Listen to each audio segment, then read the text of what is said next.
വെഞ്ഞാറമ്മൂട് കൂട്ടക്കൊലപാതകം അഫാൻ. ആ കേസിൽ എന്തെങ്കിലും ഒരു അപ്ഡേറ്റ് ഉണ്ടോ എന്നുള്ളത് ഒരുപാട് പേര് എന്നോട് ചോദിക്കുന്നുണ്ടായിരുന്നു. ആ കേസിൽ എന്ത് അപ്ഡേറ്റ് ആണ്? പോലീസിന് തന്നെ ഒരു അപ്ഡേറ്റും കിട്ടുന്നില്ല. ഈ അഫാൻ എന്ന് പറഞ്ഞിട്ടുള്ള ഈ ഒരു ചെക്കൻ പോലീസുകാരെ ഇട്ട് വട്ടം കറക്കാണ് ലിറ്ററലി. ഒരു പോലീസുകാരോടും നാട്ടുകാരോടും നിയമത്തിനോടൊക്കെ വെറും പട്ടിപ്പുച്ചാണ്.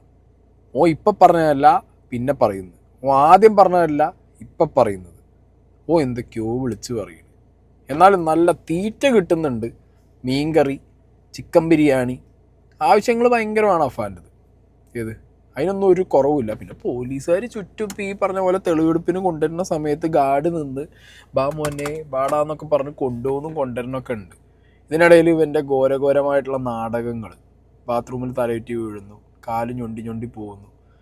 ഇവൻ ഭൂലോക ഫ്രോഡാണ്. ഭൂലോക ഫ്രോഡ് എന്ന് പറഞ്ഞാൽ ഈ അടുത്ത കാലത്തൊന്നും ഒരു ക്രിമിനലും ഇത്ര ഫ്രോഡ് ക്രിമിനലിനെ കണ്ടിട്ടില്ല. ഇവൻ വളരെ പ്ലാൻ ചെയ്ത്, വളരെ കാൽക്കുലേറ്റ് ചെയ്ത്, കൃത്യമായിട്ട് എക്സിക്യൂട്ട് ചെയ്ത ഒരു പരിപാടിയാണിത്. ഓക്കെ, ഇനി ആ റീസൺ അറിയണമെന്നുണ്ടെന്നുണ്ടെങ്കിൽ ഇല്ല, അറിയാൻ വഴിയില്ല. കാരണം ആ ഉമ്മയാണെങ്കിലും ഇപ്പം ഞാൻ സോറി ടു സേ ദിസ്, ഇവൻ ഈ ചെയ്തതിൽ ഉമ്മാക്കും വ്യക്തമായ പങ്കുണ്ട്, അത് ഉറപ്പാണ്. അല്ലെങ്കിൽ ആ ഉമ്മ ഇത്രത്തോളം ഒരു മകനെ സേവ് ചെയ്യാൻ നോക്കില്ല. മനസ്സിലായി? ആ ഉമ്മാനോട് ഇപ്പം ചോദിക്കുമ്പോഴും ആ ഉമ്മ പറയുന്നത് അവൻ കട്ടിൽ നിന്ന് വീണതാണ്. മനസ്സിലായില്ല? അപ്പോൾ ഇതിൽ ആ ഉമ്മ ഇനി ഒരു സത്യം പറയുന്നു എനിക്ക് വലിയ ഉറപ്പൊന്നുമില്ല. ഉപ്പാനെ കുറേ പേര് ക്രിട്ടിസൈസ് ചെയ്യുന്നതായിട്ട് കണ്ടു. ആ ഉപ്പാൻ്റെ ഇൻ്റർവ്യൂ ആണ് ഞാനിവിടെ വെക്കാൻ പോകുന്നത്. ആ ഇൻ്റർവ്യൂവിനകത്ത് ആ ഉപ്പ, ഞാൻ പറയാലോ, ഒരു പുറത്ത് ജോലി ചെയ്യുന്ന, എബ്രോഡ് ജോലി ചെയ്യുന്ന എല്ലാ പ്രവാസികളെപ്പോലെയും മക്കൾക്ക് വേണ്ടി ലൈഫ് കളഞ്ഞ്, വീട്ടുകാർക്ക് വേണ്ടി ലൈഫ് കളഞ്ഞുള്ള ഒരു മനുഷ്യനാണ്. അയാൾക്ക് നാട്ടിൽ എന്ത് നടക്കുന്നു അതിനെക്കുറിച്ചൊന്നും ഒരു ഐഡിയ ഇല്ല. ഇവിടുന്ന് കൊടുക്കുന്നൊരു പിക്ചറേ അയാൾക്കുള്ളൂ. ഓക്കെ, അപ്പോൾ എന്താണെങ്കിലും തെളിവെടുപ്പിനിടെ ആശയക്കുഴപ്പം സൃഷ്ടിക്കാൻ ശ്രമിച്ച് അഫാൻ എന്നൊക്കെ പറഞ്ഞിട്ട് ഇപ്പം അടുത്ത് കുറേ ന്യൂസുകളുണ്ട്. മുളക് പൊടി വാങ്ങി വെതറാൻ കയ്യിൽ കരുതിയിരുന്നു, കുറേ സാധനങ്ങളോ ഇപ്പം പറയും പിന്നെ മാറ്റി പറയും. ഇതന്നെ നടക്കുന്നത്. ആദ്യം അഫാൻ്റെ ആ കൂസലില്ലായ്മ നമുക്കൊന്ന് നോക്കാം. ശ്രമിച്ചോ? തുറക്കാൻ നോക്കി, പുറത്തോട്ട് ഓടാൻ വേണ്ടിയായിരിക്കണം. എന്നിട്ട് ഞാൻ ഒരു ചെറിയ പിടി പിടിച്ചപ്പോഴും വീണു. ഇവിടെ വീണു, എന്റെ കയ്യിലാണ് വീണത്. എന്നിട്ട് ആ പിട കണ്ടോണ്ടാണ് ഞാൻ പിന്നെയും ചുറ്റിയിലെടുത്ത് അടിച്ചത്. ഇവിടെ അടിച്ച് പിടിച്ച് കിടത്തിയല്ലോ. പിടിച്ച് കിടത്തി. എങ്ങനെ പിടിച്ച്? ഇവിടെ ആദ്യം എടുത്ത ഇവിടെ നഗത്തോട്ടാണ് ഇങ്ങനെയാണ് കിടത്തിയത്. മൊത്തത്തിലോ? മൊത്തം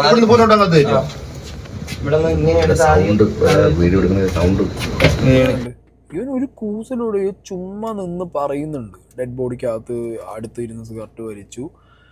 അവൻ അത്രയും സ്നേഹിച്ച ഫർസാനേനെ കൊല്ലാൻ കാരണം, ഞാൻ ഇതിനു മുമ്പ് എൻ്റെ വീഡിയോസ് ഈ ഒരു വിഷയത്തിൽ കാണുന്നവർക്ക് കൃത്യമായിട്ട് അറിയാം. ഇനീഷ്യൽ സ്റ്റേജിൽ ഈ പോലീസ് അന്വേഷണം നടന്നുകൊണ്ടിരിക്കുമ്പോൾ തന്നെ, ഈ മൊഴികളൊന്നും പുറത്തു വരാത്തപ്പോൾ തന്നെ ഞാൻ കൃത്യമായി പറഞ്ഞിട്ടുണ്ട്, ഇവൻ ഏറ്റവും ക്രൂരമായിട്ട് കൊന്നത്, അവൻ ഏറ്റവും കൂടുതൽ സ്നേഹിച്ചു എന്ന് പറയുന്ന ഫർസാനേനെയാണ്. കാരണം ആ പെൺകുട്ടി അവനോട് സ്വർണം തിരിച്ചു ചോദിച്ചിരിക്കാം, പൈസ തിരിച്ചു ചോദിച്ചിരിക്കാം. പൈസയ്ക്ക് വേണ്ടിയിട്ടാണ് ഇവൻ എന്ത് ചെയ്തത്, ആ പെൺകുട്ടിയെ കൊണ്ടു നടന്നതും നല്ല രീതിയിൽ യൂസ് ചെയ്തതും. ലാസ്റ്റ് ആ പെൺകുട്ടി പൈസ ചോദിച്ചെടുത്തപ്പോൾ പരിപാടി തീർത്തളഞ്ഞു. ഈ അഫാനാണ് ഞാൻ നിങ്ങളോട് ചോദിക്കുന്നതിൽ തന്നെ എനിക്ക് മാനസിക വിഷമം കാര്യമായിട്ടുണ്ട്. കാരണം സ്വന്തം മകനെ കുറിച്ചിട്ടാണ് ഞാൻ ചോദിക്കുന്നത്. അഫാനാണ് ഇതൊക്കെ ചെയ്തത് എന്ന് ഷമിയോട് പറഞ്ഞിട്ട് ഞാൻ പറഞ്ഞായിരുന്നു, ഇതെല്ലാം ചെയ്ത അവനാണെന്ന് ഞാൻ പറഞ്ഞായിരുന്നു. അപ്പോൾ എന്താ പറയുന്നത്? ഈ അത് ഉൾക്കൊള്ളാൻ തയ്യാറായിട്ടുണ്ട് അമ്മയാ? ഇല്ല, അപ്പോഴും പറഞ്ഞ അവൻ അങ്ങനെ ചെയ്യൂലെന്നാണ് ഇപ്പോഴാണ് പറയുന്നത്. അവനങ്ങനെ ചെയ്യില്ലെന്നാണ് പറയുന്നത്. പക്ഷെ അവൻ മീഡിയയിൽ കണ്ടതും പോലീസുകാർ അതെല്ലാം കണ്ടിട്ട് ഞാൻ പറയാം അവനാണ് ചെയ്തതെന്നെല്ലാം പറയുന്നത് എന്ന് പറഞ്ഞിട്ടുണ്ട്. ഇവിടെയാണ് ഞാൻ പറഞ്ഞത്, ഉപ്പ ഹോസ്പിറ്റലിൽ നിന്ന് റിക്കവർ ആവുന്ന ഉമ്മായോട് കൃത്യമായി ഹോസ്പിറ്റലിലെ ഡോക്ടർമാർ പറഞ്ഞതനുസരിച്ച് പറഞ്ഞു കൊടുക്കുന്നു, ഇളയ മകനെ കൊന്നത് അഫാനാണ്, ഇദ്ദേഹത്തിൻ്റെ ഉമ്മാനെ കൊന്നത് അഫാനാണ്, ഇദ്ദേഹത്തിൻ്റെ ജ്യേഷ്ഠനെയും ഭാര്യേനെയും കൊന്നത് അഫാനാണ്, അഫാൻ സ്നേഹിച്ച പെൺകുട്ടീനെയും കൊന്നത് അഫാനാണെന്നുള്ളത് ഉമ്മാനോട് പറയുമ്പോൾ ഉമ്മ അത് ആക്സെപ്റ്റ് ചെയ്യുന്നില്ല എന്ന്. മനസ്സിലായോ? അപ്പോൾ ആ ഉമ്മ എന്തിനാ മകനെ പ്രൊട്ടക്റ്റ് ചെയ്യാൻ നോക്കുന്നു? അവർക്ക് ഏറ്റവും ഇഷ്ടമുള്ള, ഏറ്റവും സ്നേഹമുള്ള ഇളയ മകനെ വരെ അത്രയും എന്താ പറയുക ഇങ്ങോട്ട് കൊല്ലുക എന്നൊക്കെ പറഞ്ഞു കഴിഞ്ഞാൽ അതിൻ്റെ ഡെപ്ത് എത്രത്തോളം അത് നമ്മൾ കണ്ടതും അറിഞ്ഞതൊക്കെയാണ്. എന്നിട്ട് വരെ ഉമ്മ ഈ ഒരു അഫാനെ പ്രൊട്ടക്റ്റ് ചെയ്യണം. അല്ലെങ്കിൽ ഇത് സത്യത്തിൽ എന്താ പറയുക, ഞാൻ നേരത്തെ പറഞ്ഞ പോലെ തന്നെ very sorry to say this, ഇതിൽ അഫാൻ ആ ഉമ്മാനെയാണ് എനിക്ക് തോന്നുന്നത് പ്രൊട്ടക്റ്റ് ചെയ്യുന്നത്. ഈ ഉമ്മ കുറി നടത്തിയിട്ടുണ്ട് ആ നാട്ടിൽ, ആ കുറീൻ്റെ കാര്യത്തിലൊരു ഐഡിയ ഇല്ല. പിന്നെ ഒരു വീട്ടിൽ ഉപ്പ എബ്രോഡുള്ള സമയത്ത് ബാങ്കിൻ്റെ ലോണും കടവും പലിശക്കാരും ഇതൊന്നും ഒരു ഉമ്മ ഡീൽ ചെയ്യാതെ ഒരു 22-23 വയസ്സുള്ളൊരു മകൻ ഡീൽ ചെയ്താൽ മാത്രം ആരും കൊടുക്കൂല. അവനാണെങ്കിൽ ജോലിയും കാര്യങ്ങളും ഒന്നും ഇല്ല കാര്യമായിട്ട്. ഓക്കെ, അപ്പം അത് ഉമ്മയിലൂടെ തന്നെ ഉമ്മ അറിഞ്ഞുകൊണ്ട് തന്നെ ഉമ്മ ചെയ്ത കാര്യങ്ങൾ തന്നെ ആയിരിക്കണം അത്. അങ്ങനത്തെ ഒരു സാഹചര്യത്തിൽ ഞാൻ പറഞ്ഞല്ലോ, എനിക്ക് തോന്നുന്നത് അഫാൻ ആ ഉമ്മാനെ പ്രൊട്ടക്റ്റ് ചെയ്യുകയാണ് ഇപ്പോൾ ചെയ്തുകൊണ്ടിരിക്കുന്നത്. ഈ മൊഴി മാറ്റിപ്പറയലും ബാക്കി പരിപാടികളും ഉമ്മയിലേക്ക് എത്താതിരിക്കാൻ വേണ്ടിയിട്ടായിരിക്കും ഇത്രയും പരിപാടിയും കാണിച്ചുകൊണ്ടിരിക്കുന്നത്. അല്ലെങ്കിൽ ഇപ്പോൾ ഉമ്മ എന്തിനാ തിരിച്ച് മകനെ പ്രൊട്ടക്റ്റ് ചെയ്യേണ്ട ആവശ്യം? ഉമ്മക്കൊന്നും അറിയില്ല, ഇവനാണ് എല്ലാം വരുത്തി വെച്ചതെന്നുണ്ടെന്നുണ്ടെങ്കിൽ അങ്ങനെയല്ല. അത് വരെ അങ്ങനെ എൻ്റെ ലോജിക്കിൽ എനിക്ക് തോന്നുന്നുള്ളൂ. ഞാൻ മനസ്സിലാക്കുന്ന ഒരു വലിയ പ്രതിസന്ധിയിലാണ്. കാരണം എങ്ങോട്ട് പോകണം എന്നറിയില്ല. അതായത് ഈ പ്രേക്ഷകരോടായിട്ടൊക്കെ ഞാൻ പറയുകയാണ്, നമ്മളുടെ ആരുടെയും ജീവിതത്തിൽ ഇത്രയും വലിയ സംഭവവികാസങ്ങളൊക്കെ അപ്രതീക്ഷിതമായി ഉണ്ടാകാം. ഈ അബ്ദുൾ റഹീം ഇപ്പോൾ അനുഭവിക്കുന്ന ഒരു പ്രശ്നം, ഈ ഷെമി ഇന്ന് ഡിസ്ചാർജ് ആവുകയാണ് ഗോകുലം ആശുപത്രിയിൽ നിന്ന്. എങ്ങോട്ടേക്ക് പോകണം? പെരുമലയിലെ ആ വീട്ടിലേക്ക് പോകാൻ മാനസികമായിട്ട് ഒരിക്കലും കഴിയില്ല. പിന്നെ എങ്ങോട്ടേക്ക് പോകണം? ബന്ധുക്കൾ ഒരു തരത്തിലും സഹായിക്കുന്നില്ല എന്നാണ് ഞാൻ മനസ്സിലാക്കുന്നത്. ബന്ധുക്കൾ സഹായിക്കുന്നില്ല. എൻ്റെ പാങ്ങോട്ട് കുടുംബക്കാർ അവരുടെ മാനസിക മനസ്സിലാവും. അതെ, നഷ്ടപ്പെട്ട എൻ്റെ ഉമ്മ, എൻ്റെ സഹോദരി, ജ്യേഷ്ഠത്തി, എൻ്റെ മോൻ, അതൊന്നും ഒരിക്കലും അവരെ കൊണ്ട് ഉൾക്കൊള്ളാൻ പറ്റുന്നതല്ല, അവരെ കൊണ്ട് താങ്ങാൻ പറ്റുന്നതുമല്ല. അപ്പോൾ അങ്ങോട്ട് എനിക്ക് കൊണ്ടുപോകാൻ എനിക്ക് സ്ഥലമില്ല, ഒന്നുമില്ല. എനിക്ക് ആകെയുള്ളത് എൻ്റെ ഈ ഭൂമി, ഈ സ്ഥലം മാത്രമേ ഉള്ളൂ. അങ്ങോട്ടിപ്പോൾ ഈ കണ്ടീഷനിൽ കൊണ്ടുപോകാനും പറ്റത്തില്ല. ഈ അവരോട് സംസാരിച്ചിരുന്നു അവിടെ നാട്ടിലേക്ക് മടങ്ങിയെത്തിയതിന് ശേഷം, ഈ സംഭവങ്ങൾക്ക് ശേഷം റഹീമ സംസാരിച്ചിരുന്നു അവരോട്? റഹീമിക്ക് സംസാരിച്ചിരുന്നു നമ്മുടെ പാങ്ങോട്ടെ ബന്ധുക്കളോടൊക്കെ സംസാരിച്ചു? അല്ല, അവർ സംസാരിച്ചിരുന്നു ഞാൻ. അപ്പോൾ അവർ സ്വാഭാവികമായിട്ട് പറ്റത്തില്ല എന്ന് തന്നെ പറഞ്ഞു. ഉൾക്കൊള്ളാൻ പറ്റൂല. അല്ല, അത് മാനുഷികമാണ്. കാരണം അവരുടെ ബന്ധുക്കളാണ്. റഹീമിൻ്റെ ഉമ്മയെ പോലെ മറ്റു മക്കളുണ്ട്, അവരുടെയൊക്കെ ബാധിക്കുന്ന കാര്യമാണ്. റഹീമിൻ്റെ വീട്ടിലെന്താ, റഹീമിക്കയുടെ വീട്ടിലെന്താ പറയണേ? അത് എൻ്റെ വീട് ഇതാണ് ഇപ്പം എനിക്കുള്ള. പിന്നെ ഷെമിയുടെ വീട്, ഷെമി അവർക്ക് അതിനുള്ള സൗകര്യങ്ങളൊന്നുള്ളവരല്ല, അവർക്ക് പാവങ്ങളാണ്, സൗകര്യങ്ങളൊന്നുള്ളവരല്ല. ഷമീറിനൊരു വീടുണ്ട്, പക്ഷെ അവൻ വീട് പഠിച്ചിട്ട് പണിതുകൊണ്ടിരിക്കുകയാണ്. അങ്ങോട്ട് കൊണ്ടുപോകുന്ന സൗകര്യം അവനും ഇല്ല. ഈ ഒരു ഇൻ്റർവ്യൂവിൽ ഈ ഉപ്പ പറയുന്നത് ഈ ഉമ്മാനെ ആരും ഏറ്റെടുക്കില്ല, ഈ ഉമ്മ എവിടെ ചെന്നാലും ആരും നോക്കില്ല. ഓക്കെ, ഒരു കുടുംബക്കാരടുത്തും കൊണ്ടുപോകാൻ പറ്റില്ല, അവർ കൊണ്ടുവരണ്ടെന്ന് തന്നെ പറഞ്ഞു. 2 റീസൺ ആയിരിക്കാം. ഒന്ന്, കുടുംബക്കാർക്ക് വളരെ വ്യക്തമായിട്ട് അറിയുന്നുണ്ടാവും ഇത്രയൊക്കെ സീന് ഇവിടെ ഉണ്ടായതും ഇത്രയൊക്കെ വലിയ രീതിയിൽ ഇവിടെ കാര്യങ്ങൾ സംഭവിച്ചതിലും ഒരു പങ്ക് എങ്ങനെ പോയാലും ആ ഉമ്മാക്കുണ്ട് എന്നുള്ള ധാരണ കൃത്യമായിട്ട് അറിയുന്നത്. അതിപ്പോൾ പറയാൻ പറ്റില്ലല്ലോ ഇനിയിപ്പോൾ, കാരണം ഇങ്ങേര് അൺസ്റ്റേബിളാണ്, കംപ്ലീറ്റ്ലി അൺസ്റ്റേബിളാണ്. ഇങ്ങേര് വന്നിട്ട് കേൾക്കുന്നത് ഇത്രയും വലിയ ദുരന്തമാണ്, കാണുന്നത് ഇത്രയും വലിയ ദുരന്തമാണ്. നഷ്ടപ്പെട്ടത് ഇങ്ങേർക്കാണ്. ഇങ്ങേരുടെ ഉമ്മ, ഇങ്ങേരുടെ ജ്യേഷ്ഠൻ, ജ്യേഷ്ഠൻ്റെ ഭാര്യ, പിന്നെ ഇങ്ങേരുടെ ഇളയ മകൻ. അപ്പം അങ്ങനത്തെ ഒരു സിറ്റുവേഷനിൽ ഇങ്ങേരുടെ അടുത്ത് പോയിട്ട് പെട്ടെന്ന് അത് പറയാൻ ചിലപ്പോൾ ഫാമിലിക്ക് പറ്റിയിട്ടുണ്ടാവില്ല, റിലേറ്റീവ്സിന് പറ്റിക്കാണില്ല. ആൻഡ് എഗെയിൻ അവരാരും ആക്സെപ്റ്റ് ചെയ്യാൻ റെഡി അല്ല എന്ന് പറയുമ്പോൾ എത്ര വലിയ നഷ്ടം അവർക്കൊക്കെ സംഭവിച്ചിട്ടുള്ളത്. ഈ വ്യക്തിയുടെ ജ്യേഷ്ഠൻ്റെ ഭാര്യ, അവർക്ക് 2 കുട്ടികളുണ്ട്, അവർ സമ്മതിക്കുമോ? ഈ വ്യക്തിയുടെ ഉമ്മ, ഇവരല്ലാതെ വേറെ മക്കളുണ്ട്, നമുക്കൊക്കെ ഉമ്മ പോയി. സോ ഒരിക്കലും കുടുംബക്കാരെ കുറ്റം പറഞ്ഞിട്ടോ അല്ലെങ്കിൽ അങ്ങനെ കാര്യമില്ല ഇതിനകത്ത്. ഓക്കെ, അപ്പം എന്താണെന്നുണ്ടെങ്കിലും ഇനി മുന്നോട്ട് എങ്ങനെയെന്നുള്ളതൊരു ചോദ്യം ചിഹ്നം തന്നെയാണ് ഈ ഉപ്പാൻ്റെ മുന്നിൽ. അറ്റ്ലീസ്റ്റ് ഇനി ഇയാളോട് ഭയങ്കര സങ്കടം തോന്നുന്നുണ്ട്, ഭയങ്കര ഒരു സെൻറ്റിമെൻറ്റ്സ് തോന്നുന്നുണ്ട്. കാരണം പല പ്രവാസികളും ഇങ്ങനെയാണ്. നാട്ടിൽ എന്ത് നടക്കുന്നു എന്നുള്ളതിനെ കുറിച്ച് ഒരു ഐഡിയയും അവർക്കാർക്കും കാണില്ല, ഒരു ഐഡിയയും കാണില്ല അവർക്ക്. ഇവിടെ എന്ത് സംഭവിക്കുന്നു, അവരൊക്കെ വിചാരം പൈസ അയക്കുന്നുണ്ട്, ഇവിടെ അടിപൊളിയാണ്, അടിപൊളി ആവാൻ വേണ്ടിയിട്ടാണ് അവർ പൈസ അയക്കുന്നത്. ബട്ട് വെരി അൺഫോർച്ചുനേറ്റ്ലി പല ഫാമിലീസിലും നേരെ ഉൾട്ടയാണ് നടക്കുന്നത്. അയക്കുന്ന പൈസ ഫുള്ള് അടിച്ചു പൊളിച്ച് പോവുക വഴിക്ക്, വേറെ ഒന്നിനും തികയാത്ത അവസ്ഥ വരും. കടത്തിൻ്റെ മുകളിൽ കടവും പലിശയും ബാങ്ക് ലോണുമായിട്ടാകെ തീരുമാനമാവുന്നൊരവസ്ഥ. എന്താണെങ്കിലും ഈ ഉപ്പാൻ്റെ ഒരു ഇരിപ്പും സംസാരവും കാണുമ്പോഴാണ് നമുക്ക് ഏറ്റവും കൂടുതലൊരു ഫീല് വരുന്നത്. പലതരത്തിലുള്ള പ്രചരണങ്ങൾ നിങ്ങളുടെ കുടുംബത്തെക്കുറിച്ചിട്ടൊക്കെ നടക്കുന്നുണ്ട്. ഈ പ്രത്യേകിച്ച് ഈ ആശുപത്രിയിൽ ഈ വിവരമറിഞ്ഞ് ഷെമി റിയാക്ട് ചെയ്തതിൻ്റെ, ഷെമി എന്താണോ പ്രതികരിച്ചതിനെ കുറിച്ചൊക്കെ പലതരത്തിലുള്ള കഥകൾ ഒരുപക്ഷെ മുഖ്യധാരാ മാധ്യമങ്ങൾ ആ രീതിയിൽ കൊടുത്തിട്ടില്ലെങ്കിൽ കൂടി നടത്തിയിട്ടുണ്ട്. ഈ ശരിക്കും പറഞ്ഞാൽ ഈ വിവരങ്ങൾ അറിഞ്ഞതിന് ശേഷം ഇതുവരെയുള്ള ഒരു ഒരു ഒരു പ്രതികരണം അങ്ങനെ ഉൾക്കൊള്ളാൻ കഴിഞ്ഞിട്ടുണ്ടോ പൂർണ്ണാർത്ഥത്തിൽ? ഇതൊക്കെ സത്യമാണെന്നൊക്കെ വിശ്വസിക്കുന്നത്? സത്യമാണെന്ന് ഇപ്പോഴും വിശ്വസിക്കുന്നില്ല. പക്ഷേ എൻ്റെ കൊച്ചുമോൻ്റെ മരണം വിശ്വസിച്ചിട്ടുണ്ട്. ബാക്കിയുള്ളതൊന്നും ഇപ്പോഴും വിശ്വസിച്ചിട്ടില്ലെന്ന് എനിക്ക് തോന്നുന്നു. അഫ്സാൻ മരിച്ചു എന്നുള്ള കാര്യം മാത്രമാണ് അറിയുന്നത്, ബാക്കിയൊന്നും വിശ്വസിച്ചില്ല. ഓക്കെ, അപ്പോൾ ഞാൻ പറഞ്ഞല്ലോ ഇതിൽ വളരെ എന്താ പറയുക, ഇപ്പോൾ മെയിൻ സ്ട്രീം മീഡിയാസിന് പുറത്ത് വിടാൻ പറ്റാത്തതോ അല്ലെങ്കിൽ നമുക്ക് അത് പുറത്ത് അങ്ങനെ പറയാൻ പറ്റാത്തതോ, കാരണം നമ്മൾ അവിടുന്ന് കണ്ടവരും അല്ലെങ്കിൽ അത് പറഞ്ഞ റിപ്പോർട്ടേഴ്സ് അല്ലെങ്കിൽ അത് അറിഞ്ഞ ആളുകളിലൂടെ എത്തുന്ന ഇൻഫർമേഷനേ നമുക്കുള്ളൂ. ഇപ്പം എനിക്കും അങ്ങനെയുള്ളൂ. അവരൊക്കെ പറയുന്നൊരു കാര്യം അതാണ്. ഇത്ര വലിയൊരു ഇൻസിഡൻ്റ് ഉണ്ടായി, സ്വന്തം മകൻ പോയി, ഒരു മകനാണ് മറ്റേ മകനെയും ബാക്കിയുള്ളവരെയൊക്കെ കൊന്നത്, അവരാ അവസ്ഥയിലാക്കിയതും ആ മകനാണ്. എന്നിട്ട് പോലും അവർ കള്ളത്തരമാണ് എന്ന് അറിഞ്ഞിട്ട് പോലും പറയുന്നത് ആ അവസ്ഥയിൽ കണ്ടാൽ മനസ്സിലാവുന്നുണ്ടെന്നാണ് അവർ പറയുന്നത്. അതെന്തിന് എന്നുള്ള ചോദ്യമാണ്. അതെന്തിന് എന്നുള്ളൊരു ചോദ്യം ഭയങ്കരമായിട്ട് അവിടെ നിൽക്കുന്നു. അപ്പോൾ എനിക്ക് തോന്നുന്നത് ഈ ഇത് ഇനി ബ്രേക്ക് ഡൗൺ ആവാനേ ചാൻസ് ഉള്ളൂ ഇനി മുന്നോട്ട് പോകും തോറും. ഇതെപ്പോഴാണ് നമ്മുടെ ജീവിതത്തിനകത്തൊരു ട്രാജഡി ഉണ്ടാകുന്നത്? അത് ഈ കൊറോണയ്ക്ക് ശേഷം വന്നതാണ്. അതിന് മുന്നേ ഒരു കുഴപ്പമില്ല, നല്ല സന്തോഷകരമായിട്ട് മക്കളും നമ്മളെല്ലാം സന്തോഷമായി ജീവിച്ചത്. അവർക്ക് വേണ്ടുന്നതെല്ലാം ഞാൻ ചെയ്ത് കൊടുത്തിട്ടുണ്ടായിരുന്നു, മക്കൾക്ക് വേണ്ടുന്നതെല്ലാം. ഒരു ബിസിനസ് ലോസ് എന്നാണ് ഞാൻ മനസ്സിലാക്കുന്നതല്ലേ? ഗൾഫിൽ വെച്ച് ബിസിനസ്സിൽ ഒരു നഷ്ടം ഉണ്ടായി. നമ്മൾ ഈ 7 വർഷമാണെന്ന് തോന്നുന്നു അവിടെ. 6 വർഷം കഴിഞ്ഞ് 7 വർഷം. 6 വർഷം. ഈ 6 വർഷമായിട്ടും നമ്മൾ ഈ പണം അയക്കുന്നുണ്ടായിരുന്നു നാട്ടിൽ? അയക്കുന്നുണ്ടായിരുന്നു. ആവശ്യത്തിന് ചിലവിനുള്ള പൈസകളൊക്കെ ഞാൻ അയച്ചു കൊടുക്കാറുണ്ടായിരുന്നു. നമ്മളുടെ ഈ ഇത്തരം പ്രതിസന്ധിയിലേക്ക്, ഇത്രയധികം കടങ്ങളിലേക്ക് നമ്മൾ പോകാൻ കാരണം എന്താ? കാര്യം പലതരത്തിലുള്ള പ്രചരണങ്ങളുണ്ട്. പക്ഷേ വാസ്തവത്തിൽ ചിലത് പോലീസ് ഉദ്യോഗസ്ഥർ, അത് ഒരുപക്ഷെ പ്രേക്ഷകരുടെ മുമ്പിലേക്ക് ആദ്യമായി തരുന്ന ഒരു വിവരമായിരിക്കും. ഈ പോലീസ് ഉദ്യോഗസ്ഥർ നമ്മളോടൊരു കാര്യം പറഞ്ഞിട്ടുണ്ട്, ഈ ഒരു ബാങ്കിൻ്റെ ഇടപെടലടക്കം. ഇക്കായ്ക്കറിയാവുന്ന സാമ്പത്തിക ബാധ്യത എത്രയായിരുന്നു? എനിക്കറിയാവുന്ന ബാധ്യത ഈ ബാങ്കിലെ ഇടപാട് ഉള്ളൂ. പിന്നെ എൻ്റെ കുഞ്ഞുമാന് കുറച്ച് പൈസ വാങ്ങിച്ചിട്ടുണ്ട്, അത് എൻ്റെ അറിവിലായിട്ടുള്ളൂ. നമ്മൾ ക്ലിയറായി പറഞ്ഞു കഴിഞ്ഞാൽ വെഞ്ഞാറമൂട് സെൻട്രൽ ബാങ്കിൽ നിന്ന് കുറച്ച് വർഷങ്ങൾക്ക് മുൻപ് ഒരു ലോൺ എടുത്തിട്ടുണ്ടായിരുന്നു. എത്ര ലക്ഷം രൂപയായിരുന്നു? ഹൗസിംഗ് ലോൺ 15 ലക്ഷം രൂപ എടുത്തിട്ടുണ്ട്. അത് അടയ്ക്കാനുള്ള നമ്മൾ അടച്ചിരുന്നത്? ഞാൻ പൈസ അയച്ചു കൊടുത്ത് അടയ്ക്കാൻ പറഞ്ഞ് എല്ലാം ക്ലോസ് ചെയ്തിട്ട് NOC വെച്ച് വയ്ക്കാനും പറഞ്ഞു. പക്ഷേ കുറച്ച് പൈസയുടെ ബാലൻസ് ഒന്ന് അടയ്ക്കാൻ എത്തുന്നത് വീണ്ടും കൂടി വരികയാണ് ചെയ്തത്. നമ്മളത് ഈ സെൻട്രൽ ബാങ്കിൽ അടയ്ക്കാൻ വെച്ചിരുന്ന പൈസ കൂടിയേ വന്നിരിക്കുന്നു. അപ്പോൾ ഇദ്ദേഹം പറയുന്നത് നിങ്ങൾ ശ്രദ്ധിച്ച് കേൾക്കണം. ഒരു ബാങ്ക് ലോണിനെ കുറിച്ച് പറയുന്നുണ്ട്. ഓക്കെ, അതിൻ്റെ അപ്പം തന്നെ അദ്ദേഹം പറയുന്നുണ്ട് ഞാൻ കാശ് അയച്ചു കൊടുത്തിട്ട് അത് ക്ലോസ് ചെയ്ത് NOC മേടിച്ച് വെക്കാനും പറഞ്ഞിരുന്നു. പക്ഷെ കുറച്ച് എമൗണ്ട് ബാക്കി ഉണ്ടായിരുന്നു അടയ്ക്കാൻ, അത് കൂടി വന്നു എന്ന് പറയുന്നു. ഒരു ക്ലാരിറ്റി കമ്മി ഇതിനകത്ത് ഡെഫിനറ്റ്ലി ഉണ്ട്. ഫൈൻ.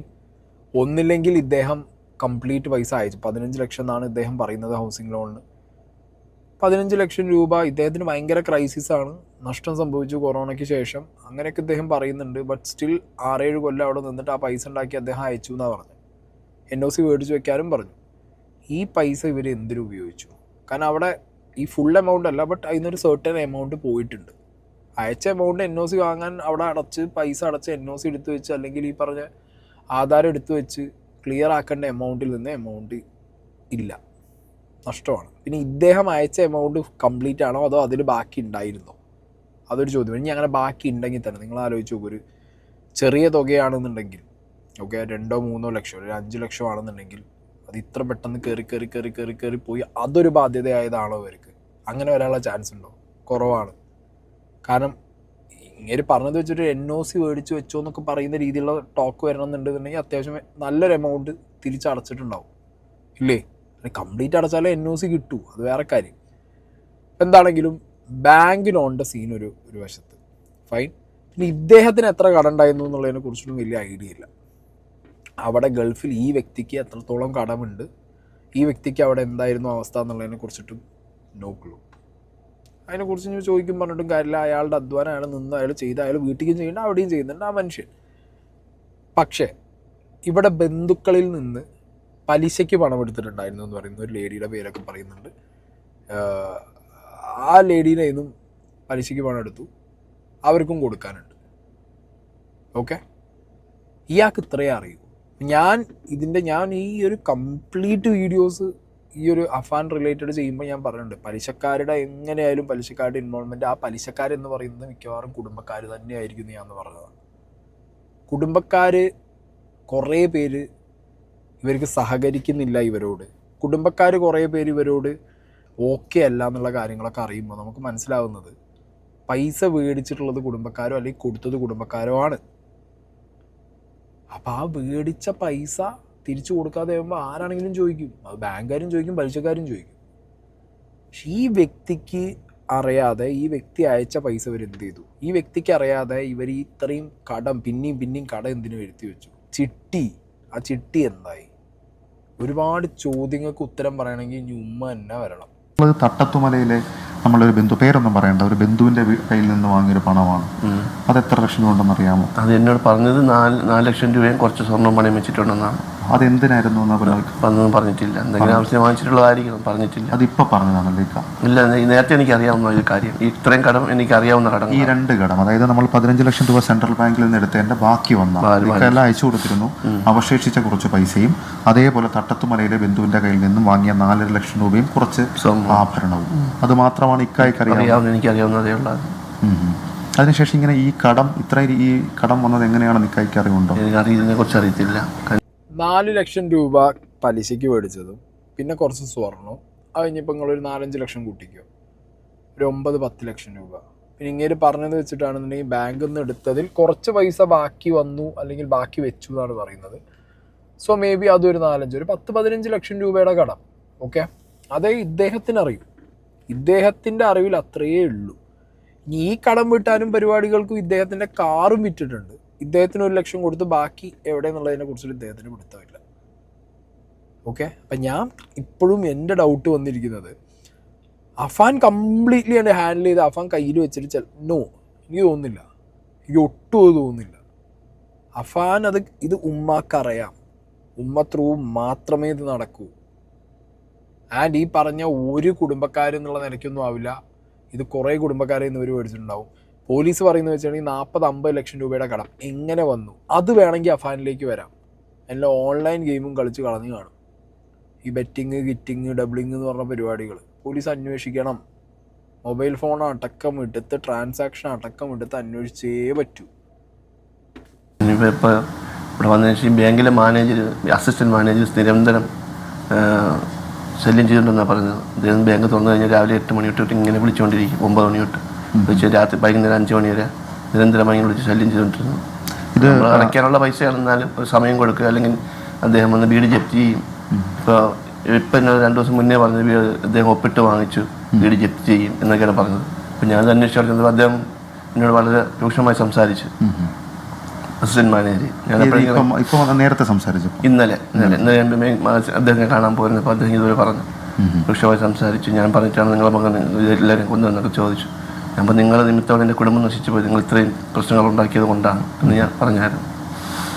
ഇതൊരു പുതിയ വിവരമാണ്. ഇതാണ് ഞാൻ പ്രേക്ഷകരോട് പറയാനുണ്ടെന്ന് പറഞ്ഞൊരു കാര്യം. അതായത് വെഞ്ഞാറമൂട് സെൻട്രൽ ബാങ്കിലെ ഒരു അസിസ്റ്റന്റ് മാനേജർ, ഇത് പോലീസും നമ്മളോട് സ്ഥിരീകരിച്ചൊരു കാര്യമാണ്, ഒരു അസിസ്റ്റന്റ് മാനേജർ നിരന്തരം റഹീമിന്റെ കുടുംബത്തെ ഈ പണത്തിന്റെ പേരിൽ എനിക്ക് തോന്നുന്നു ഒരു പേപ്പറൊക്കെ ഒപ്പിട്ട് വാങ്ങി ജപ്തി ചെയ്യുന്നു. അത് എന്നായിരുന്നു? ഈ സംഭവത്തിന് ഏത് ദിവസം മുമ്പ്? ഇന്നലെ ഞാൻ അറിഞ്ഞത് സംഭവം. ഞാൻ പറഞ്ഞത് അസിസ്റ്റന്റ് മാനേജർ ഓക്കെ കാണും, കാരണം അവരെ ബാങ്കിൽ നിന്ന് പൈസ എടുത്തിട്ട് പോകുമ്പോൾ അവർക്കത് തിരിച്ചടവ് വരാതെ ആകുമ്പോൾ അവർക്ക് അതിൻ്റെ പ്രൊസീജിയേഴ്സ് ഉണ്ട്. അത് കിട്ടാൻ വേണ്ടിയിട്ട് അവർ ഏത് മാർഗവും നോക്കും. ഓക്കെ, അതിലൊക്കെ ഇപ്പോൾ ഈ പറഞ്ഞ പോലെ കുറേ റൂൾസ് ആൻഡ് റെഗുലേഷൻസൊക്കെ അവർ തെറ്റിക്കും, കുറേ അൺഎത്തിക്കലായിട്ടുള്ള കാര്യങ്ങൾ ചിലപ്പോൾ ഫോൺ വിളിക്കും, പരിപാടികളൊക്കെ ചെയ്യും. പക്ഷേ ഇതൊക്കെയാണോ കാരണം ഇവൻ ഇത്രത്തോളം വലിയൊരു ക്രൂര കൃത്യങ്ങൾ ചെയ്യാൻ വേണ്ടിയിട്ട്? ഇത്രയും ആൾക്കാരെ തലക്കടിച്ച് കൊല്ലാൻ ഇവൻ ഈ ഒരു ബാങ്ക് മാനേജറിൻ്റെ കോളോ അല്ലെങ്കിൽ ഈ പലിശയ്ക്ക് കൊടുത്ത ആൾക്കാർ പലിശ ഞാൻ പറഞ്ഞല്ലോ, ഇതിലിപ്പോൾ കമൻറ്റ് ബോക്സിൽ ഞാൻ പോയി നോക്കുമ്പോൾ കുറേ പേര് ബാങ്ക് മാനേജറും ബാങ്കിനെ കുറ്റം പറയും. അയാൾക്ക് അയാളെ ജോലി, അത് പോയി കഴിഞ്ഞ് കഴിഞ്ഞാൽ അയാൾക്ക് വേറെ ജോലി ഉണ്ടോ? ഇല്ലല്ലോ. ഇങ്ങനെ പോണവരും വരുന്നവരും ഒക്കെ ഇതേപോലെ തിരിച്ചടവ് ചോദിച്ചില്ലുന്ന സമയത്ത് തമ്മിൽ കൊല്ലാനും ഇങ്ങനത്തെ പരിപാടിക്ക് നിന്ന് കഴിഞ്ഞാൽ എന്ത് കാര്യം? പിന്നെ ഈ മനുഷ്യൻ ഈ അവസ്ഥയിൽ നിൽക്കുമ്പോൾ മൂപ്പര് തിരിച്ചെന്തെങ്കിലും ഒന്ന് പറഞ്ഞിട്ടുണ്ടെങ്കിൽ ഇവിടുന്ന് ഒരു പ്രൊവോക്കേഷൻ എന്താണെങ്കിലും പോയി കാണും. അങ്ങനെ വായന തന്നെ അത് വന്നു. എൻ്റെ മകൻ ഈ അവസ്ഥയിൽ ആവാൻ കാരണം ബാങ്ക് നിന്നെങ്ങാനും, കാരണം ഇദ്ദേഹത്തിന് ഇത്രയേ അറിയൂ. ഇദ്ദേഹത്തിന് ഇവർ പറഞ്ഞു കൊടുത്ത കാര്യങ്ങൾ, ഈ അഫാനും ഉമ്മയും അല്ലെങ്കിൽ ബാക്കി ആരെങ്കിലും പറഞ്ഞു കൊടുത്ത കാര്യങ്ങൾ ഇദ്ദേഹത്തിന് അറിയൂ. അപ്പം ഈ പറഞ്ഞ ബാങ്ക് മാനേജർ വിളിച്ചിട്ട് ശല്യം ചെയ്തു, അല്ലെങ്കിൽ ബാങ്ക് മാനേജർ വിളിച്ച് പേടിപ്പിച്ചു, ഭീഷണിപ്പെടുത്തി എന്നുള്ളൊരു വേർഷനാവും ഇയാൾക്ക് കിട്ടിക്കാണുക. എന്നാലും ബാങ്കിൻ്റെ പൈസ വിട്, എന്നാലും കിടക്കില്ലേ 10-30 ലക്ഷം റുപ്യേൻ്റെ വീണ്ടും. മനസ്സിലായ? ഒരു ബാങ്ക് മാനേജറിലോ അല്ലെങ്കിൽ അവിടെയൊക്കെ പോയിട്ട് എൻ്റെ മകൻ ഇങ്ങനെ ചെയ്യാൻ കാരണം എന്ന് പറഞ്ഞു കഴിഞ്ഞാൽ അയാൾ പിന്നെ തിരിച്ച് ചൂടാവാതിരിക്കുമോ? അതങ്ങനെയാണ്, ഒരു കോമൺ സെൻസ് ആണത്. ഈ മനുഷ്യൻ്റെ അവസ്ഥ മനസ്സിലാക്കിയിട്ട് മിണ്ടാതിരിക്കുന്നവർ മിണ്ടാതിരിക്കും, ഇല്ലെങ്കിൽ ആ പ്രഷറുള്ളവർ ഇത് മാർച്ച് മാസമാണ്, അവർക്ക് ക്ലോസിങ്ങുമാണ്. ഇത്രയും വലിയ പ്രശ്നം ഉണ്ടാകുമ്പോൾ അവർ വീട് അറ്റാച്ച് ചെയ്ത് പോകുന്നല്ലാതെ അവർക്ക് വേറെ ഒന്നും ചെയ്യാൻ പറ്റില്ലല്ലോ. സോ ഇതിലൊരു ബാങ്ക് മാനേജറെ കുറ്റം പറഞ്ഞിട്ടോ അല്ലെങ്കിൽ ഇപ്പോൾ ഈ പലിശയ്ക്ക് എടുത്തവരെ കുറ്റം പറയുന്നുണ്ടാവും. പക്ഷേ ഈ പലിശയ്ക്ക് എടുക്കാൻ പോകുന്നവരും അല്ലെങ്കിൽ ഇങ്ങനെ പോകുന്ന ആളുകൾ നാളെ അവർക്ക് തിരിച്ചടവ് അടയ്ക്കാൻ പറ്റുമോ? അവർ ആ സാഹചര്യത്തിലാണോ എന്നുള്ളതൊക്കെ അവരും സ്വയം ചിന്തിക്കുക എന്നുള്ളൊരു കാര്യമില്ലേ. അവരും ബിസിനസ്സിൻ്റെ ഭാഗമായിട്ട് പൈസ കൊടുക്കുന്നതാണ്. പിന്നെ ഈ പറഞ്ഞ പോലെ കൂടുതൽ പ്രശ്നമായി കഴിഞ്ഞാൽ കൂട്ടക്കാരെയും കുടുംബക്കാരെയും എടുത്തോ അല്ലെങ്കിൽ ഫ്രണ്ട്സിൻ്റെ അടുത്തോ പോയിട്ട് തീർക്കുക എന്നുള്ളതാണ് മെയിൻ. ഇവർക്ക് അതിനും പറ്റിയിട്ടില്ല അഫാനും ഉമ്മാക്കും. അതെന്തുകൊണ്ട്? അപ്പം എന്തായിരുന്നു പ്രശ്നം? കൂട്ടക്കാരും കുടുംബക്കാരും അടക്കം പലരും ഈ ഒരു പെർട്ടിക്കുലർ ഇൻസിഡൻറ്റ് ഉണ്ടായപ്പോൾ പറഞ്ഞിട്ട് ഇവരുടെ ലക്ഷറി ലൈഫ്, ദൂർത്തടിച്ച ചിലവ്, പല കാര്യങ്ങൾ അങ്ങനെ പറയുന്നുണ്ട്. മേ ബി അതുകൊണ്ടായിരിക്കണം അവരാരും ഹെൽപ്പ് ചെയ്യാത്തത്. അതായത് ജപ്തി ചെയ്യാൻ തടസ്സമില്ല എന്ന് പറഞ്ഞൊരു പേപ്പർ വൈഫ് പറഞ്ഞിരുന്നത്. അത് നിർണായകമായ മൊഴിയാണ്. കാര്യം ഷമിയുടെ മൊഴി ഇപ്പോഴും നമുക്ക് വിശദമായി പോലീസിന് എടുക്കാൻ കഴിഞ്ഞിട്ടില്ല. അപ്പം അങ്ങനെ ഒരു ബാധ്യതയിൽ ഒരു നിരന്തരമായിട്ടുള്ളൊരു ബുദ്ധിമുട്ടിക്കൽ ബാങ്കിൻ്റെ ഭാഗത്ത് നിന്നുണ്ടായി എന്നുള്ളത് ഇപ്പോൾ റഹീമിൻ്റെ ഭാര്യ റഹീമിക്കോട് പറഞ്ഞിട്ടുണ്ട്. മറ്റ് ബാധ്യതകളുടെ കാര്യത്തിൽ എന്താ പറഞ്ഞത്? ഈ തട്ടത്തിലത്തെ ബാധ്യത അവരിങ്ങനെ കറക്റ്റ് സമയമാകുമ്പോൾ പലിശയ്ക്ക് ഇങ്ങനെ ബുദ്ധിമുട്ടിക്കാറുണ്ട്. അതും പലിശയ്ക്ക് എടുത്തായിരുന്നു. പലിശയ്ക്കാണ് പലിശയ്ക്ക് കൊടുത്തത് പൈസയാണോ ഇങ്ങനെ ആ സമയം ഇങ്ങനെ ബുദ്ധിമുട്ടിക്ക് ഞാൻ ഇങ്ങോട്ട് വരും. അങ്ങനെ സ്ഥിരത്തിൽ ഭീഷണി പോലെ ഉണ്ടായിരുന്നു. ഈ നമ്മൾ ഈ 40 ലക്ഷം രൂപ എന്നാണ് പോലീസിൻ്റെ ഇപ്പോഴത്തെ കണക്ക്. ഇത് എങ്ങനെ ഇത് കൂടി? പലിശയാണോ?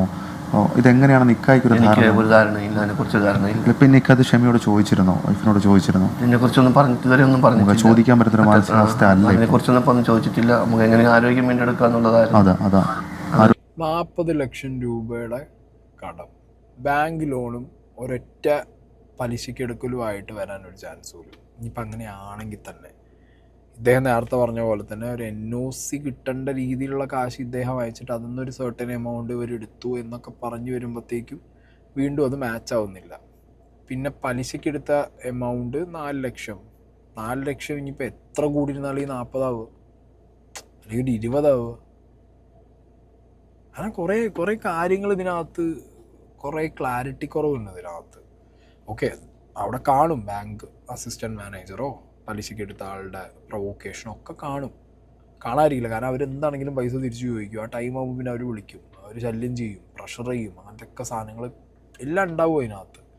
കൂട്ടത്തിൽ അഫാൻ അപ്പുറത്തുനിന്ന് ആ പെൺകുട്ടീൻ്റെ കയ്യിൽ നിന്ന് മേടിച്ചിട്ടുള്ള മാല, ആ കുട്ടീൻ്റെ കയ്യിൽ നിന്ന് മേടിച്ചിട്ടുള്ള പൈസ ആ കുട്ടിയും തിരിച്ചു ചോദിക്കുന്നത്.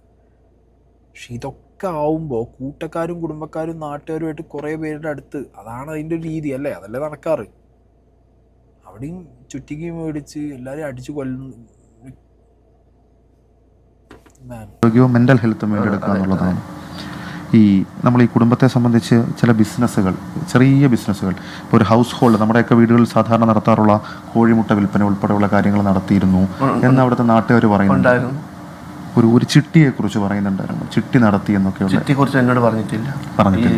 കോഴിമുട്ട ചെറിയ ഫാം പോലെ ഞാൻ കെട്ടിക്കൊടുത്ത് അതിൽ വീട്ടിലെ കാര്യങ്ങൾ നമ്മുടെയൊക്കെ വീട്ടിലുള്ളത് പോലെ അതുപോലെ തന്നെ അത് നമ്മുടെ അപ്പുറത്തൊരു കടയിലെ ചേച്ചി കൂടി പറയുന്നുണ്ടായിരുന്നു അങ്ങനെ മുട്ട വാങ്ങാൻ പോകുമ്പോൾ. അപ്പോൾ ഇത് അത്തരം ബിസിനസ്സുകൾ എന്തെങ്കിലും ചെയ്തിട്ടാണോ ഇതിലേക്ക് പോയതെന്ന് കരുതുന്നുണ്ട്? അങ്ങനെ വരാനുള്ള സാധ്യതയില്ല. മുട്ട കുറച്ച് കോഴിയല്ലേ ഉള്ളൂ, സാധ്യതയില്ല.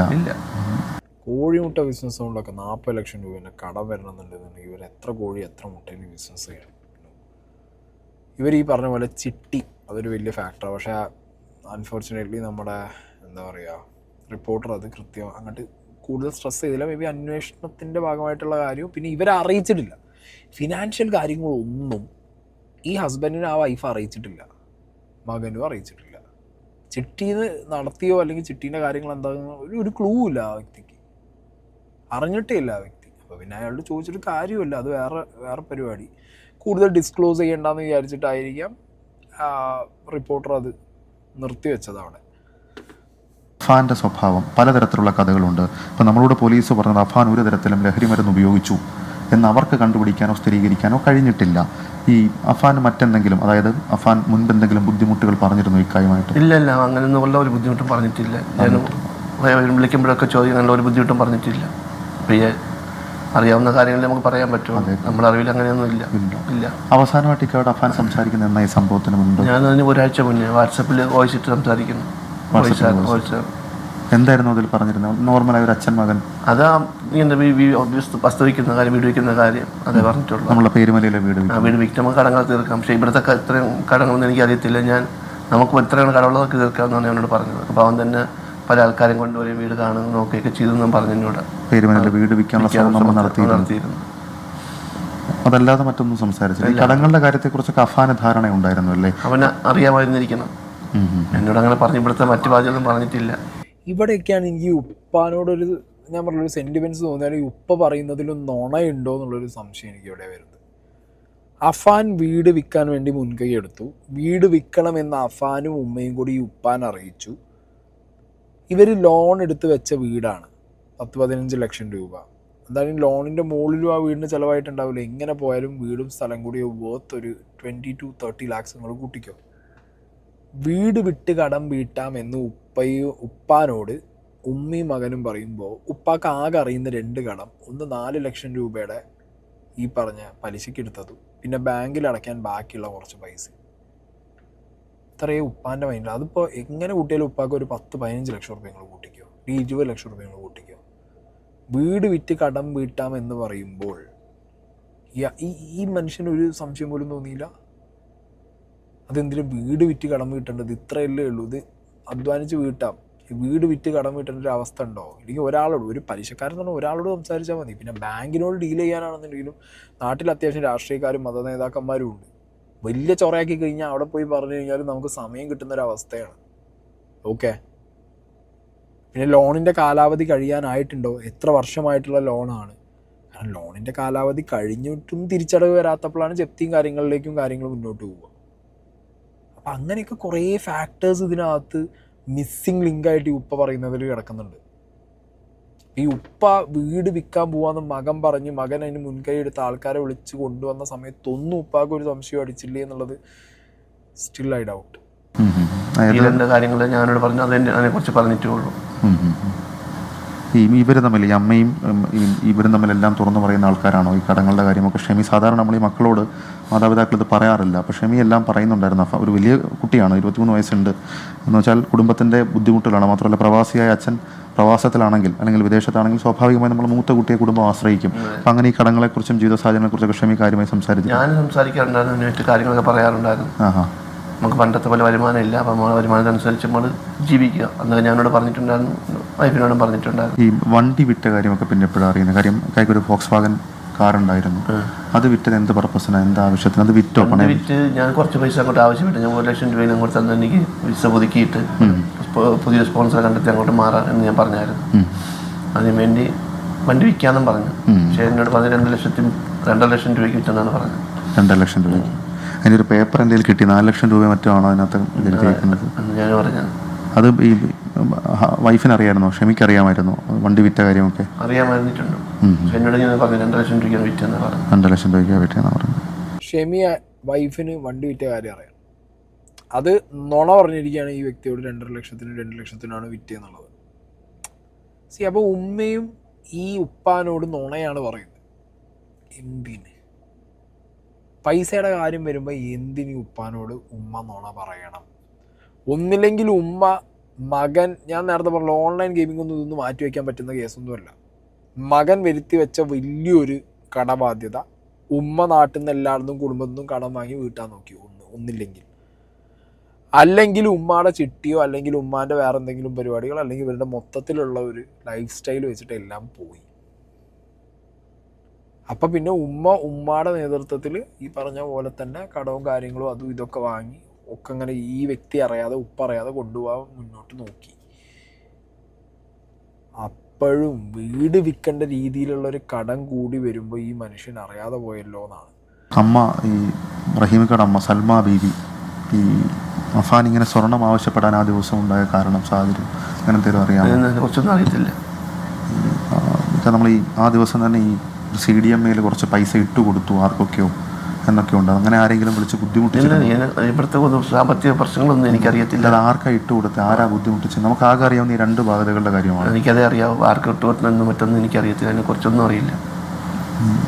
ബന്ധുക്കൾ ആരെങ്കിലും പിന്നെ ഈ അഫാൻ്റെ എന്തെങ്കിലും കാര്യങ്ങളെക്കുറിച്ച് പറഞ്ഞിരുന്നോ? കാരണം ഈ സൽമാ ബീവിയുടെ വീടിൻ്റെ അടുത്ത് നമ്മുടെ ഒരു ബന്ധു ഉണ്ടെന്ന് ഞാൻ കരുതുന്ന ജ്യേഷ്ഠൻ അവർ വല്ലതും പറഞ്ഞിരുന്നോ? ഇല്ല ഒന്നും പറഞ്ഞിട്ടില്ല. തട്ടത്തുമലയിലെ ബന്ധുവിനോട് പിന്നെ സംസാരിച്ചിട്ടില്ല. ഈ പയ്യൻ പൈസ ഇട്ട് കൊടുത്തത് ആർക്കാന്നുള്ളത് ഓബിയസ്ലി അടുത്ത കടം മേടിച്ച് പലിശയ്ക്ക് മേടിച്ച ഒരാൾക്ക് തന്നെയാവും അതിൻ്റെ പൈസ ഇട്ട് കൊടുത്തിട്ടുണ്ടാവും. ഒന്ന്. രണ്ടാമത്, ആദ്യമായിട്ടല്ല ഈ വ്യക്തിയുടെ ഉമ്മാനോട് ഈ ചെക്കൻ പോയിട്ട് മാല ചോദിക്കുന്നത്. ആദ്യമായിട്ടല്ല കുടുംബത്തിൽ ബാക്കിയുള്ളവരോട് ഇവർ കച്ചറ ഉണ്ടാക്കുന്നതും ഈ പൈസ ചോദിക്കുന്നതും. ഇപ്പോൾ നമ്മുടെ വീട്ടിലൊക്കെയാണ് ഇങ്ങനത്തെ ഒരു വിഷയം ഉണ്ടാക്കുന്ന ഒരാളെന്നുണ്ടെങ്കിൽ ഓബിയസ്ലി അച്ഛൻ പുറത്താണെന്നുണ്ടെങ്കിൽ നാട്ടുകാരോ അല്ലെങ്കിൽ കുടുംബക്കാരോട് ഏറ്റവും അടുത്ത ബ്രദറും ഉമ്മയും വിളിച്ച് പറയില്ല നിൻ്റെ മകൻ വന്ന് ഇവിടെ അലമ്പുണ്ടാക്കി, നിൻ്റെ മകൻ വന്ന് ഇവിടെ കച്ചറ ഉണ്ടാക്കി എന്നുള്ളത് പറയാതിരിക്കും. സ്വന്തം വീട്ടിൽ സ്വന്തം കൂട്ടക്കാരും കുടുംബക്കാരുടെ ഇടയിൽ 4, 5, 10 ലക്ഷം കടം കൊടുക്കുന്ന സമയത്ത് അതൊരു ലേഡിക്കും ഒരു 23 വയസ്സുള്ള മകനും കടം കൊടുക്കുമ്പോൾ സ്വന്തം വീട്ടുകാർ റിലേറ്റീവ്സ് ഗൾഫിലുള്ള ഉപ്പാനോടൊരു വാക്ക് പറയില്ലേ? എടി ഇതൊക്കെ സംശയം തോന്നുകയാണ് ഇവർ ഈ സംസാരിക്കുമ്പോൾ. പല തരത്തിലുള്ള സംശയങ്ങളാണ് തോന്നുന്നത്. ഈ ചെക്കൻ ഇത്രത്തോളം അല്ലെങ്കിൽ ഉമ്മാക്ക് ഇത്രത്തോളം, ഇനി ചെക്കനാണ് കടം വന്നതെന്നുണ്ടെങ്കിൽ ഞാൻ നേരത്തെ പറഞ്ഞ ഒരു ഓൺലൈൻ ഗെയിമിങ് ആ പരിപാടികൾക്ക് chances are very high. Because ഇവൻ PUBG കളിക്കും, അത് കളിക്കും, അത്യാവശ്യം എല്ലാ കാര്യങ്ങളും അറിയുന്ന ഒരുത്തനാണ്. ചിലപ്പോൾ അതൊരു ചാൻസാണ്. ചിലപ്പോൾ രക്ഷപ്പെടാൻ വേണ്ടിയിട്ട് 10 ഗെയിം കളിച്ച് അവിടെ അങ്ങനെയാണല്ലോ പലരും ഈ സാധനം എന്ത് ചെയ്യുന്നത്, പ്രൊമോട്ട് ചെയ്യുന്നത്.